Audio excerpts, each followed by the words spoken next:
everyone, Alysha Randall from Financial Leadership Foundations here, and today we're going to do something a little different. So instead of you just looking at me talk non-stop, I actually have someone with me who I've been working with for a while.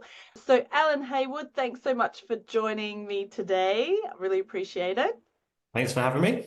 No worries. And so for those of you watching, Alan is a member of our FLF program. He's the head of finance at Zeus, is that right?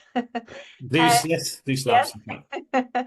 And he was promoted to their finance director when he first started working with me. So before that was head of finance.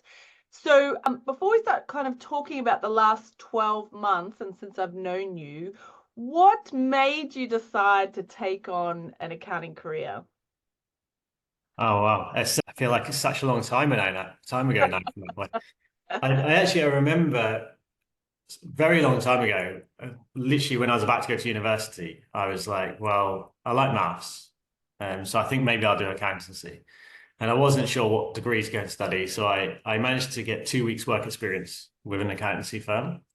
Okay. Unfortunately for me, they were not really an enjoyable 2 weeks. But then the good side of that was I thought, well, I know I don't want to be an accountant now. So I decided not to study accountancy. And I thought, well, I quite like science as well. So maths, physics, that's engineering really, isn't it? So I went and studied engineering, became an engineer. I did that for like 3 years. But then I went to move role. And when I was looking for the engineering jobs, I wasn't getting excited. So I thought to myself, I need to reevaluate. I'm going to change career. Yeah. I did a lot of thinking and I landed on finance, more kind of like really in the stock markets, things like that. So I thought, right, that's my goal on.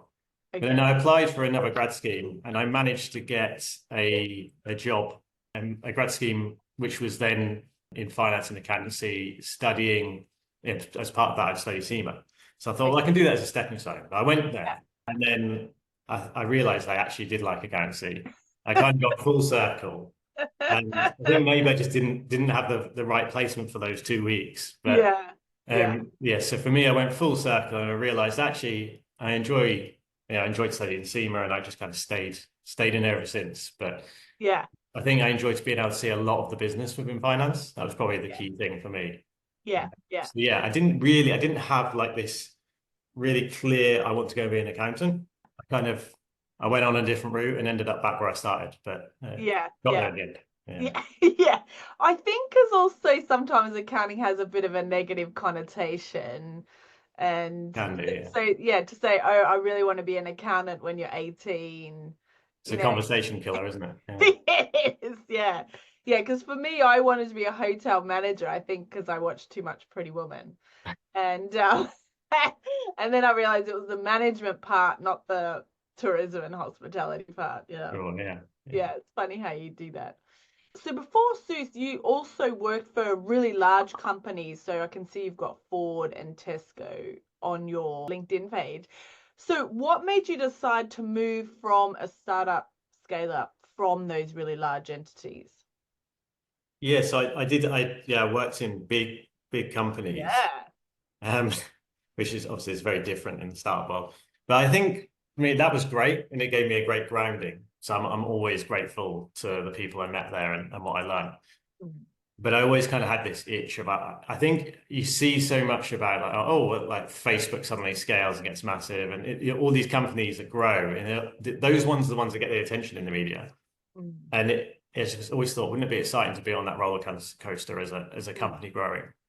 And I kept thinking about it, but I always kind of stayed. I kept moving roles. So obviously in most corporations, you can you move within the organization and that's how you gain the breadth over a long time span. But I kept thinking about it. And then in my own life, a few personal things happened. I thought, you know what, I'm just going to take this risk and go for it. I think as the saying goes, you regret inaction more than action. So true. I've been thinking about it too long. It's like, let's go for it. And I took the plunge. Which I think you can try and prepare yourself mentally as much as possible. But you never truly know until you get into the situation. But for me, it's something I'm really glad that I did. Did you find it hard to, like, in that application recruitment process, because I know recruiters, for example, are very good at pigeonholing you. Did you find it Mm. hard from a recruitment side of things, moving from large corporates to a startup? Yeah, I did get, so initially a few were like, you're a big company. Mm. And it's Yeah. like, so I'd always talk about, I think I probably overused the phrase, I know what good looks like. And so I was thinking that's the one thing I can kind of sell about this to a startup. But at the same time, yeah, that was a barrier initially. Mm. But it's still, I think really what it comes down to is, are you adaptable? Is Mm. that I have heard stories of people that have done it and it hasn't worked for them, and I've heard other people that have done it and it's self them. I think it comes down to the individual. Yeah. If you can adapt to situations, then you'll adapt to this one. But Mm. yeah, I think at first it can be a challenge, Mm. but I'm kind of living proof it can be done. So if I can do it, other people definitely can. And then what was, I mean, there's plenty of differences between scale ups and large corporations, but for you personally, what were the big ones that you hadn't prepared for, or rather the difference was bigger than what you had anticipated or you found challenging? I think probably the most challenging one I found was the safety net's gone. Mm-hmm. In terms of, so I think both environments can be stressful, but in different ways. And Mm-hmm. I think I would never try and say one's more stressful than the other. I think it depends on the individual and what they're triggered by for stress. Mm-hmm. But they are very different. So for a corporation, I think for me personally, there was a lot more around stakeholder management because there were just so many stakeholders. And of course, Yeah. that's really important in a startup because you've got your founders that you're often reporting directly into, but there are a smaller number of stakeholders. But in a corporation, there's always somebody you could talk to. So if you had a treasury issue, you talk to the treasury team. If you had a tax issue, you talk to the tax team. And suddenly in a startup, well, when I joined, for me, I was the only chartered accountant in the business. So Yeah. who did I go and talk to? Unless you're willing to pay externally for advice, when obviously if you're bootstrapping, you don't want to be doing that. So that was probably the biggest challenge, that I was used to a safety net, and I knew that would change, but that all of a sudden you have to go from perhaps each role I'd had specialized in an area of the P&L or the balance sheet, and all of a sudden you've just got to be a jack of all trades. You've got all of it, Yeah. including can sort of step into in the start world, the FD role can step into areas of like legal, all kinds of business strategy. It's not just like a pure finance role, is it? It's often broader than that. Yeah. So I find that, who do I talk to? It's probably and then you sit there, you look in the mirror, but then you question yourself a bit. So that was probably the biggest challenge. The Yeah. one thing I'd say I was expecting and was true and I enjoyed Mm. was the having a lot less sign off. Oh yeah. No, I was used to governance cycles, having to create a paper, go through quite a few hurdles to implement a change. Whereas in a startup, obviously, kind of quickly discuss it. If the plan is good, yeah, go, and that's it. Yeah. You're straight on to implementation. So it's like, Yeah. I'm like, Yeah. wow, okay, yeah, and Yeah. still you'd be thinking about who you need to get on board in the corporate world, whereas in the startup world, no, you should have started implementing by now. Off you go. And then was that kind of a pro then for you rather than a Yeah, it shock? was for me. Yeah, it's Yeah. quite liberating. You can just kind of get on with things, and Yeah. yeah, Yeah. I definitely enjoyed that, and still do enjoy that aspect of it. I think Yeah. as the business gets bigger and bigger, you do have to start to bring a bit more structure. Yeah. But still, you are a lot more agile than larger businesses, often with legacy systems, and this kind of you can just move a lot quicker in a startup. Yeah, for sure. Yeah, I agree with you 100% on that pro. I love that pace as well. So yeah, definitely interesting when you said safety net. I was thinking more about job security when you first said it, and then it's interesting how it was more around the knowledge security. I think it's Yes, both. yeah, that's true. I Yeah. think there is that as well Mm. with job, because if you're growing, it's great, but of course, Yeah. so many startups don't succeed, do they? Yeah. Unfortunately, and Yeah. there is definitely less job security. I guess I have also seen that's probably in corporations around 15 years, Mhm. and somehow always managed to avoid it, but there was always a wave of redundancies. So it's kind of job security wasn't, I think that the overall business security is much stronger, and they tend to have redundancies, but in the startup world, just the overall business security is less, isn't it? Yeah. But yeah, I think for me personally, the trigger is more the knowledge, because I get a lot of confidence from when I feel like I know it inside out, and you just cannot know everything inside out. So that on a personal level challenged me. Yeah. I mean, I've been in startups and scale ups for nearly 20 years now, and I still get challenged. So, which is good. I enjoy that. Yeah. Yeah. But I think also, you know, if you're starting in your first, say, finance director role and you get thrown HR, office admin, and legal, and you're like, oh, right. I'm looking after this as well, am I? I guess I was fortunate. We have an HR business partner, so I was fortunate on that one. But yes, I guess that can happen. Or maybe you've experienced that in. Yeah, for sure. Obviously, you've got a lot more experience than me in the startup world. So before you started working with me in the FLF program, what was kind of the moment that you thought, you know, in your role some time ago that you might need a little bit of help? For me, I think it probably links back to that knowledge safety net. So I was doing things, and then you're doing so many different things, from implementing the management accounts, contract negotiations, and then you just have those moments where you think, is that the right call, or should I have done it this way? And to bounce the ideas off somebody, but obviously there's people in the business to do that, but somebody with that financial lens. That's what I thought would be really helpful. I had a network, but most of the people, met some great people that's super helpful, and I'm still in touch with now. But so they would admit themselves they've not lived the startup life that I'm going through right now, and it's kind of that being able to bounce ideas off somebody who's been there, done it, got the t-shirt.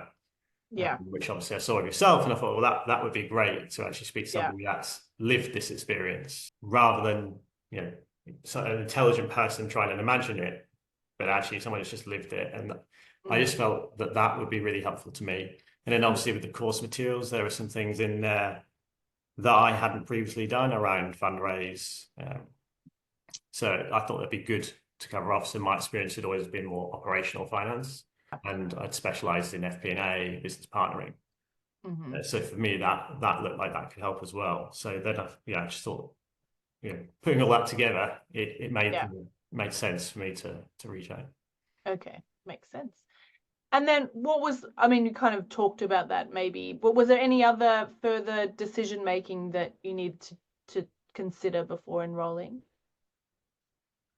I think I went to one of your, when you do sometimes you do like a free session. Workshops, yeah. Pretty sure I went to one of them. Okay. And I think it was on management accounts. Some stuff you put on there. I was like, yeah, that would be good. So that helped. That definitely helped.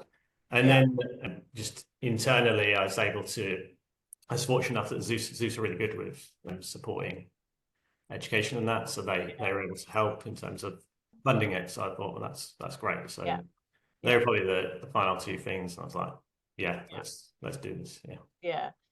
I'll leave the workshop link below, but I also sometimes I've seen, particularly now, getting learning and development paid for by your employer is really key. I know at the moment budgets are tight, and so sometimes you can't get that through. So I do have a few resources that you can look at that. But I mean, ideally founders are supportive, because particularly startup ones, because it's much better to upskill existing staff. Even with junior finance people, I find it better to upskill existing staff than go out external. I mean, sometimes it's obviously really good to go external because you get some fresh blood in and fresh ideas. But if you've got someone that's really intelligent, it's really good to upskill. It's cheaper as well. True. It's also kind of, I think it's probably your course has then started me on a bit of a track though. So I then looked at some things around financial modeling specifically, and I paid myself. So it's kind of, there is an investment in yourself, isn't it? And I think it pays off in the 100%. Yeah, for sure. And I think also because, like, when you've become qualified, you've gone through a massive, you've had to get to your degree, and then you've had, go through a 3-year course to get qualified. And sometimes, I know I certainly did, I got a bit fatigued about study, and I kind of stopped for a while. And then I realized, oh, hang on, if I don't start doing self-study again, I'm going to be left behind. So when you started working with me, what kind of happened? What did you find, worked for you when we started working together? So for me, I think straight away I was able to go and look at the materials. I like that I could do it at my own pace. I think I sort of blitzed at the beginning. I tend to sort of dive all in. But that was really helpful because then I could just go through and see, like, oh, I'm just redesigning the management accounts. Oh, how have you done it there? And then I could look at that. And I could then look at the areas that I felt weaker on. And then I think, so that helped confidence-wise, but it also really helped confidence-wise for me is when I look at something and I go, oh, that is what I'm doing. Great. Okay. Now I feel good. Okay. I've seen someone else's is doing that, so I feel like that's the right thing. And then the biggest overall benefit I found was the monthly calls we'd have. And just being able to bounce ideas. So whether that's about the materials, but then you've always been very helpful, even if it's something sort of linked to the materials or something slightly outside of that. Always offer an opinion, or it's something that you've been through yourself. And I think that was very valuable for me to be able to just have a sounding board, bounce ideas off. But also then you can meet other people as well in the same situation through those calls. So you kind of help with the network. And then you've provided links with groups, and then that's led to me meeting other people. So I think overall it's had a huge impact on my network within the startup world. Especially within like tech finance businesses. And that's been a massive help. And then, so what is work life like now? How have things changed for you? It's really different. I think when I moved to like a head of finance role in a corporation, at that point, that was the point when I always feel I went from do to review. Pretty much my whole day was back to back reviewing other people's work. So obviously the leadership thing of making sure your team feel motivated and they're working on the right things. And then all of a sudden in the startup world, you need to be able to do that. You need to be able to look at strategy, but then all of a sudden you've got to raise an invoice or make a bank payment. And then, especially for me, I haven't done this for like 10 years. And I just had to sit there and think, am I doing this right? I can't remember that. You quickly get used to it, but the variety is the biggest thing. And almost you can start getting involved in other things. I always found, I think you might have said it as well, it's kind of if you're getting asked to be involved in decisions that aren't finance, then that's good. And that happens with Zeus, and I think it's just great being involved within the running of a business. And so my day is just so much more varied than it was previously. There's pros and cons to the job. Sorry, so you've got that seat at the table essentially. That's kind of a finance leader KPI for me is once you get that seat at the table to make the decisions, it means you're doing something right. Yeah, I feel it feels too arrogant for me to say that, I think, but it's kind of like I do get involved. I'll say it for you then. I think that is good. That I always think, okay, that's good. I've been asked about that because it's not just a strict. I'm not being informed afterwards. Oh, by the way, we just overspent budget. Just That's great. I'm really happy to hear that. So what do you think then are big achievements for you? Not necessarily in the last 12 months, but can be. Wow. I guess the fact that being an FD in a startup, I always wanted to be an FD. But then to look back a few years ago, I probably wouldn't have been bold enough to have made that jump. So I think for me, that's just a big personal achievement. And then inside Zeus, the business has grown really well. So I'm really happy when I look and we discuss as a team quite a lot within finance. We have like this improvement tracker where we update from the start of when we joined, so the list just keeps getting longer. But every now and again in the team meeting, we look back at the beginning. It's almost like we laugh, like, oh wow, you remember when we were doing that one? But you see how it's a good way if you see how far you've come. Yeah, it's a great way. I like it. Yeah, so that's good, because then you think, well, actually now, like we're so much better structured, stronger finance team than what we were. Yeah. So yeah, it's good to see that growth. And it's just, I think, even outside of work, I think it's made me a more confident individual to take that jump. And there's so much, especially one of our founders I report into, he's placed a lot of value on getting things done in a good way, but it's like he wants to see action. And probably my natural personality would be to analyze, think things through. So I've had to really push myself to just get things done quicker, go with your gut more. And I was very much head over heart, whereas I probably still am, but the heart has a bit more of a say now, which for me on a personal level it's been great over the last few years. Yeah. It's good that you've kind of learned as well how your founder likes to work. So I think if you've worked what that is and then changed slightly to meet that, that's yes. I mean, I remember you've spoken about that a few times, I think, which is important. Like, I guess you've probably had many different types of founders over the time. Yeah. Had to probably flex your style or learn what they like and how you can work with them. Then I guess so. And so what does the future hold for you now? What's your next step, do you think? My next step is I'm happy in the role I'm in, so I'm not looking to move. I don't want you to be saying that. My goal is really just to try and grow Zeus as much as possible. So I think we've got a great product. We're developing an AI product. I can see a lot of traction in the business. So I'm in a role I want to be in, and I'm just happy to try and grow that as fast as we possibly can. I'm kind of looking forward to the roller coaster. I think when I first joined, one of the founders said it's being in a startup is like trying to build a fighter, trying to fly a fighter jet whilst building it, something like that. Okay.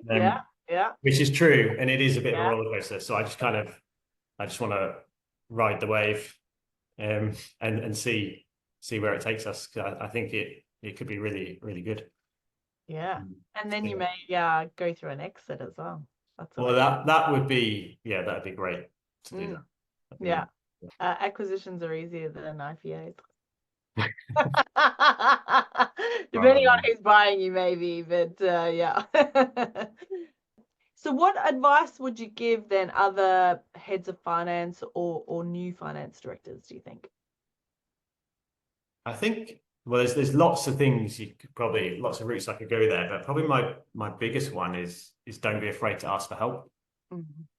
So I personally have heard that so many times, but not done it. So I think I just wanted to, especially when I first joined into a startup, I thought, well, if they've hired me in, I need to have the answers. So I try and answer things, but you just cannot possibly know everything. And then you just start to put yourself under unnecessary pressure. And I think there's a confidence in being able to say, I do not know that. We're going to get advice there. And also that helps to build trust, because then they see, okay, I know you're not going to try and blag your way through something. If you don't know, you're going to tell me you don't know. So I think that's really good. And I think that's linked into why I did this course, right? Because it was kind of I think it'd be good to have that sounding board, have a bit of help. And then as soon as I did that, I was like, oh, I'm really glad I did that. So probably I just wish I'd have done it earlier, really. So it's having that confidence to just ask for help. I think there's a lot of people out there in similar situations in startups, and I found a lot of people that are willing to have a chat, a coffee, talk through some ideas. So I think that'd be my single biggest piece is don't be afraid to ask for help.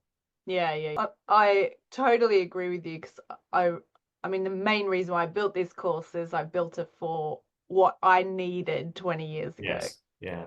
Or 15 years ago. And I didn't ask for help, probably until it was a little too late. It is tough being a head of or brand new FD in a startup when there's, as you say, no safety net. And yeah, no, you definitely need help for sure. So if people want to learn more about you or connect with you, where's the best place to go? Yeah, I'm always happy to talk to everyone. As I said, I've found people that have helped me. I'd be happy to chat to others. So yeah, I'd probably LinkedIn, I think, would be the best place to catch me. So yeah, feel free to add me if you search Alan Haywood Zeus. I should pop up there. And we'll leave the link below as well. But thank you so much for joining me today, Alan. I mean, it's been a pleasure working with you over the next 12 months and obviously in future group calls. So thank you so much. I really appreciate your time today. Thanks, Alysha. Thanks for the all of the help along the way. And yeah, likewise, pleasure. Cool. Thanks, Alan. Thank you.